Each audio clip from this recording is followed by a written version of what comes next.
Hey Acers! Well, we've come to that point in the rules for being a game master for Savage Worlds where you need to understand about mass battles. Now, one of the things about mass battles in Savage Worlds, first and foremost, is that it is actually the origin of Savage Worlds. Now, you could say, well, what about Deadlands? Deadlands is part of that. And Deadlands is part of what caused these mass battles rules to be written, which caused in turn Savage Worlds to come about. Because back in the way past, 1998, when I actually got Deadlands, it was a great book, and I read through it, and I was like, this is awesome.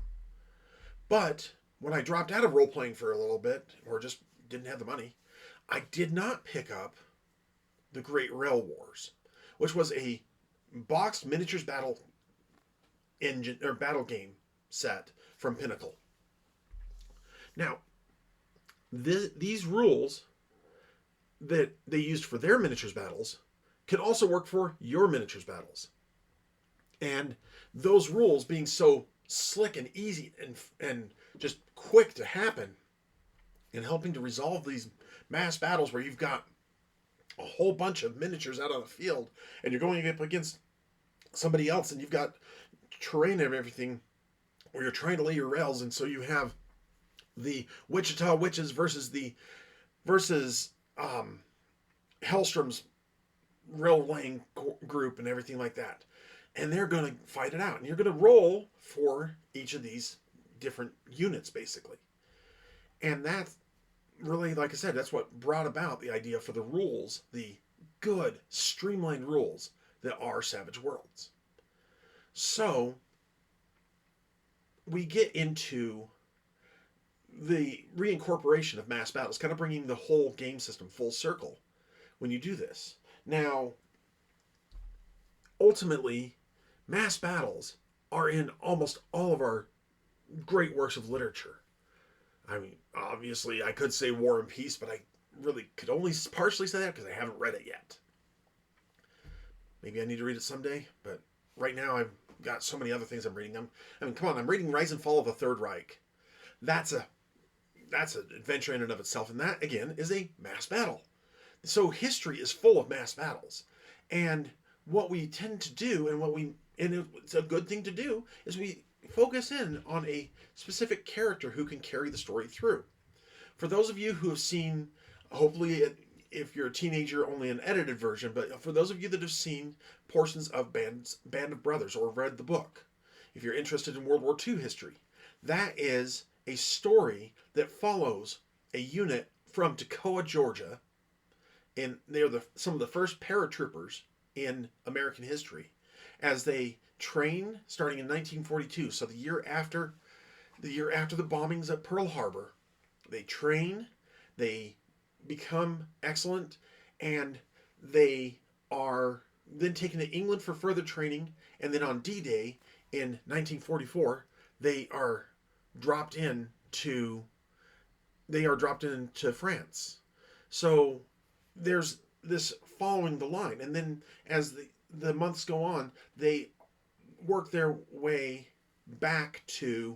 they work their way into Berchtesgaden, which is where Hitler had his home, and then they work their way further into Austria. And we follow this as the story goes when you get a chance to watch it eventually, and I recommend watching it as a more mature 17 plus person. But when you get there, you see that you follow the whole line through with one main character that it was incredibly easy to focus in on him, and that's Major Dick Winters. And he was an amazing person. He would be the main character of a story. And he is the main character of the through-line story that takes place in Band of Brothers. And there are a lot of other soldiers, and there was even some incorrect facts that were captured by the original historian Stephen Ambrose. And unfortunately, those facts are echoed again in the series. So not everything in there is exactly right. Or Max Manus. You have the story of Max Manus, who was one of the greatest Norwegian saboteurs, which was conquered by Germany. So there's a good background for a place that's already conquered, and you are playing the heroes who are going to fight against the conquering nation. That's a good way to start it too. And Mox, he ended up jumping through a window, getting himself into a hospital, getting away in a car, going over to Sweden, going from Sweden down through and around, and ending up back in Scotland where he was trained as a saboteur. And then he was sent back to Norway. And when he got back to Norway, one of the things that he did is he sank the Danu, which was a big troop carrier, and it stopped thousands of German reinforcements from being able to be in France when the paratroopers were dropping. So you see that there's historically lots and lots and lots of really important things that are happening. But if you have this big picture, and you can zero in more and more on just the spots of the characters that are the important ones for the story that you're telling. So that said, there's also fiction examples, like Lord of the Rings. In Lord of the Rings, we have one of the best examples, of course, is the battle at Helm's Deep, where you have points of zooming in and pulling back, and zooming in and pulling back. We pull back, we watch as a whole regiment of elf archers release their arrows at the orcs, and they're stabbing down the orcs, and the orcs are just piling over the backs of their fallen comrades, and they keep coming on.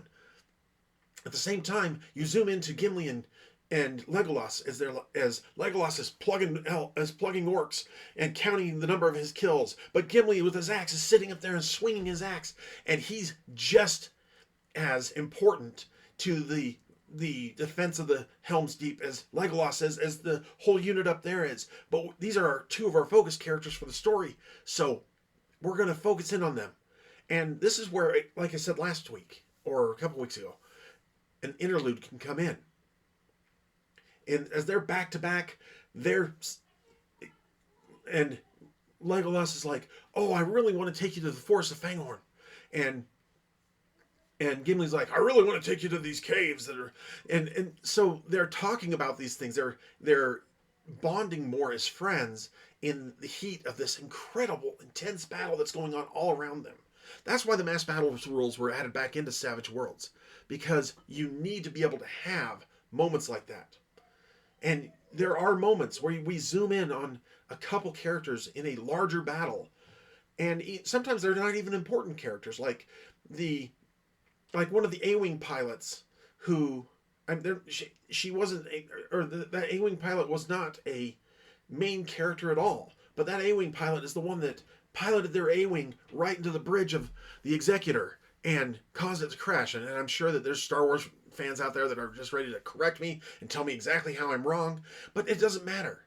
What matters is you can zoom in on different pieces of that battle as the overall battle's happening. And what the goal is here is that your heroes, that the player characters are that the players are playing, those heroes are going to be ones who can influence the battle and bring it out as a victory on the right side. Or possibly they're ones who are trying to save as many people as they can in the face of massive defeat, because sometimes the orc army is just too big. So let's talk about mass battles. The basics are, okay, so first, when to use these rules. These are, I'm going to quote directly from the book here. Use mass battles rules when you need to resolve a large conflict so that can go either way. And also allow the player characters to have a role in the outcome. The culmination of these tales is not always a foregone conclusion, and failure can be just as interesting as victory. And that's, of course, the rule for rolling dice anytime, anyway. So you start with the more powerful of the armies gets 10 force tokens. The opposing army has a proportional number of tokens. So if our bigger army has 10,000 soldiers in it, and the smaller army has 7,000 soldiers in it, the big army will get the 10 tokens, the smaller army will get the 7 tokens. Give or take. And those tokens represent the troops, the ships, the planes, the spaceships, the special operatives, and everything like that. and adjust the ratio to make sense and account for other things like that. So maybe our 7,000 army, or let's even say they're a 5,000 army, half the size of the big army that's coming on them. But say all these are special elite troops, we'll give them 7 tokens anyway to adjust for that. So it gives a reasonable approximation of relative strength, and the player character's actions handle the rest. Now, you might have a character at your table who is the battle leader. They have the battle skill, and they're going to be the one commanding the overall field of combatants on your guys' side. Maybe they aren't. Maybe you guys are just heroes who happen to be in town while another great commander is leading the armies. Because maybe your characters are just novice characters. And if you're just novice characters, chances are, unless that big commander falls, you're not going to be leading the army. And that's okay. It's okay to not be the leader of the army, because guess what that also means?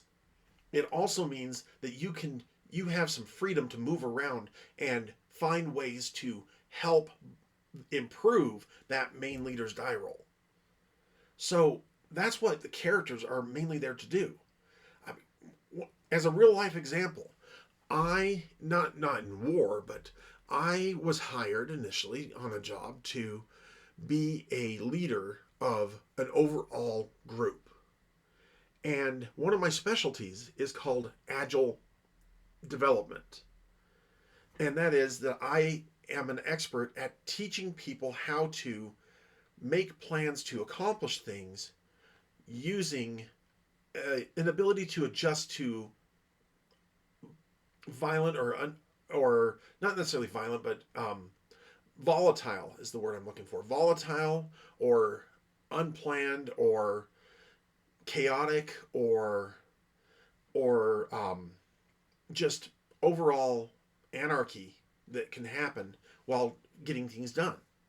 And so when I was technically demoted, because there was somebody else who could do the job better than me, and he was available sooner because I was waiting on some other things to clear.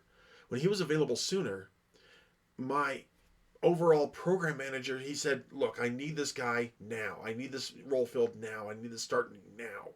And I said, "Okay." And they didn't reduce my pay or anything like that, so I wasn't truly demoted. I just had my designation changed.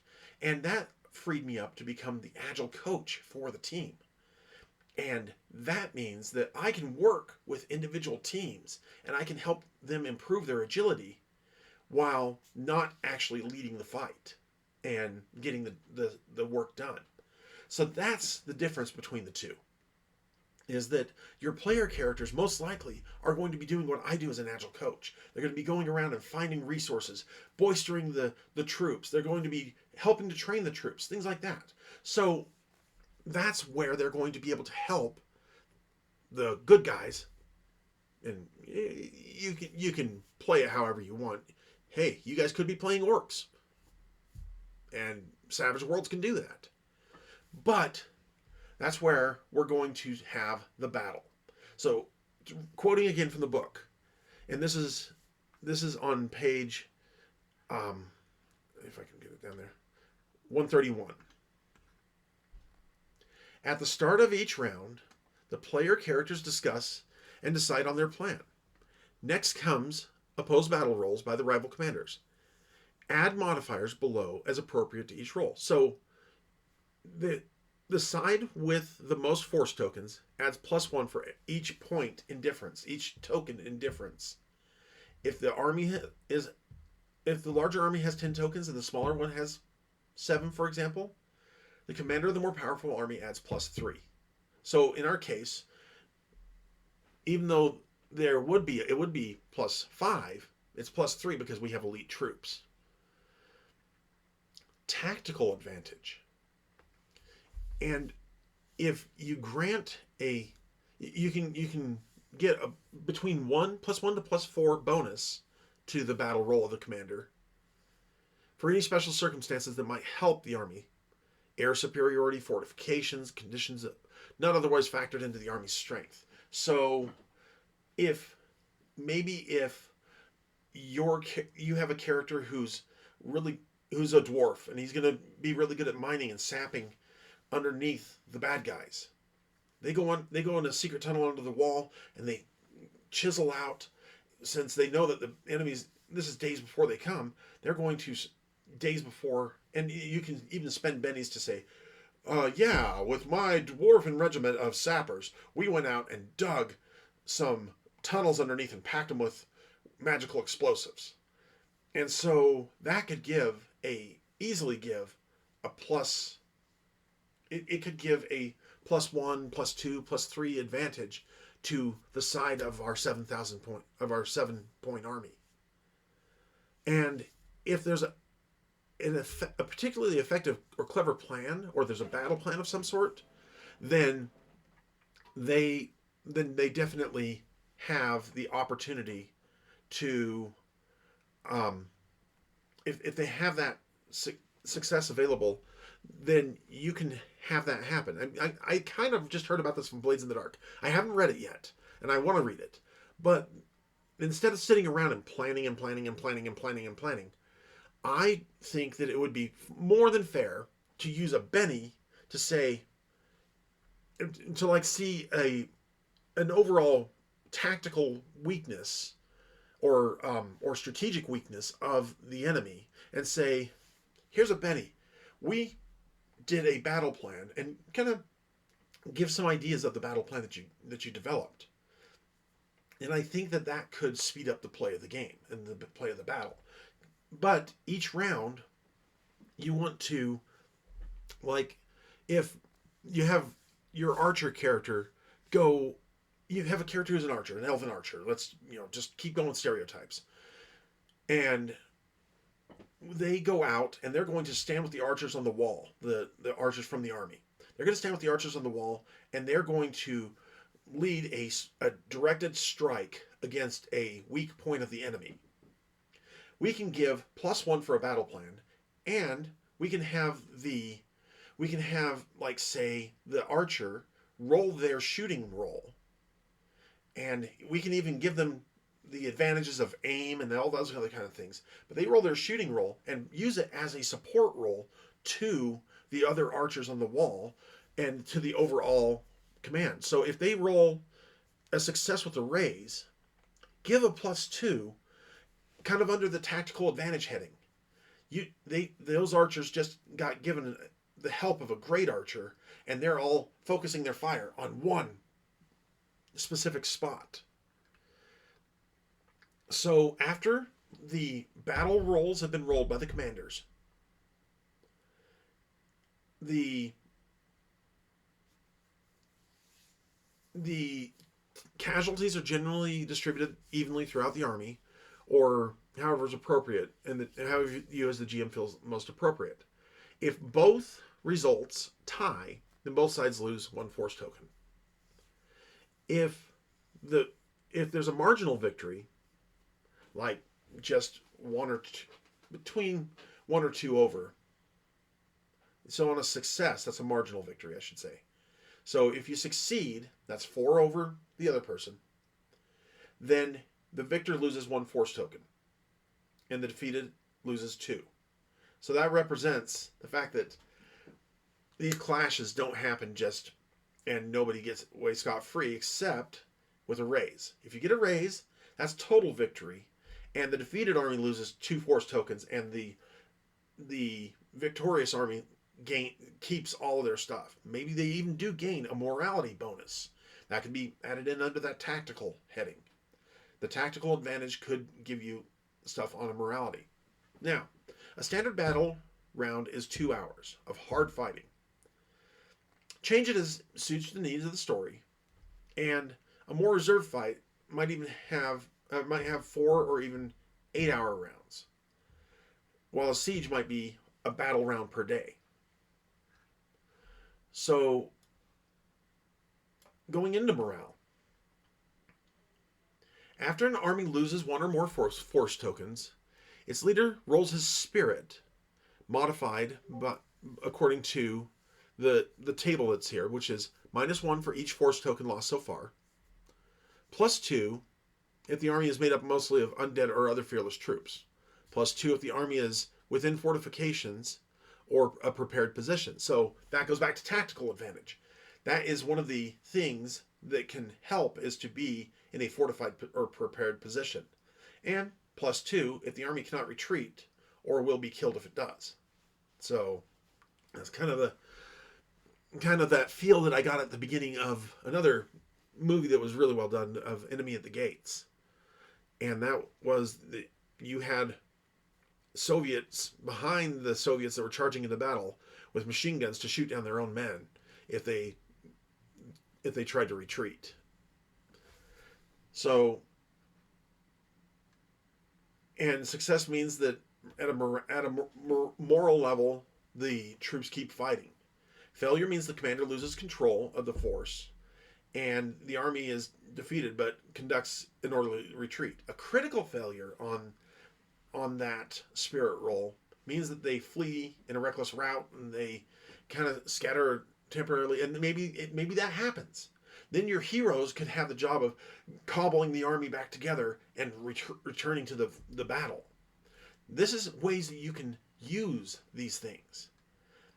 When you have when you have one side that routes or retreats and runs out of force tokens, the battle ends. If it's important to determine the fate, like of a named extra or something like that, there's a aftermath and extras rule that we've covered back on page 96. So here are the rules specifically for characters in the mass battles. And that is that every player who wants to enter the fray describes what they're doing, makes a support roll with whatever skill they feel appropriate. And the enemy champions can add to the rival commander's battle roll as well. So that's where you can use your NPCs. You can use your villain to add to the bad guys' support rolls too, to try and get the highest number of bonuses to that commander's battle roll. Then the success gives the commander +1 to his battle roll. But the hero takes a point of fatigue from bumps and bruises with their effort. A raise, they emerge unharmed and roll in the battle effects table. And they can choose the result or give the commander +2 as a usual bonus, the way we do when we do support. So the battle effects, okay. Oh, before I go to battle effects real quick. Failure means that the warrior fought bravely but takes a full-on wound and doesn't add to the commander's battle roll. Critical failure means that the hero rolls on the battle effects table, but also they take a d4 +1 wounds. So that's actually, so say even then a critical failure is a way to fail up. And Game Master and players should be working together to describe the glorious scenes of bravery and carnage, and once the results are determined. So you could inspire, you could terrorize, there could be valor, there could be slaughter, it could be an army of one, and you could have a character who does some amazing things by themselves, holding that great sword out on the battlefield and just chopping people down. If you need to track ammo and power points, remember that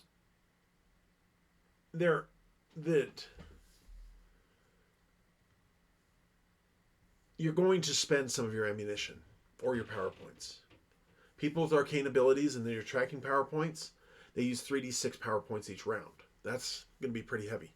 But in the rate of fire, you take the weapon's standard rate of fire if you're tracking ammo, and you lose 2d6 bullets.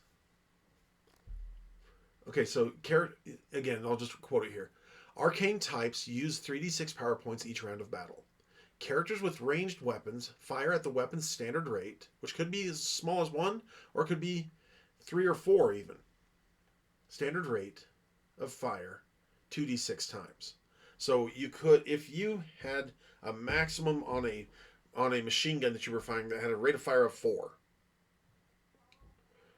So you're going to roll 2d6 4 times. So it could be 48 rounds. And that's pretty big. So alter the numbers based on tactics, length of each battle round, weapon types, or time to recover between rounds. So those are the basic rules for mass battles. And the video went a lot longer than I was thinking it was going to. But hey, I'm still under half an hour, so I'm keeping to that goal. But I hope that this is enough of a starter for you to get you thinking about how could I use a mass battle as a setting for my players to play in and make it better for them. So until next time, remember that I do love you. You're an amazing person, and this world is a better place because you're in it. I want to see you succeed. I want to help you to get to where you want to be in your life. And I want to see you at my table. Have a good one.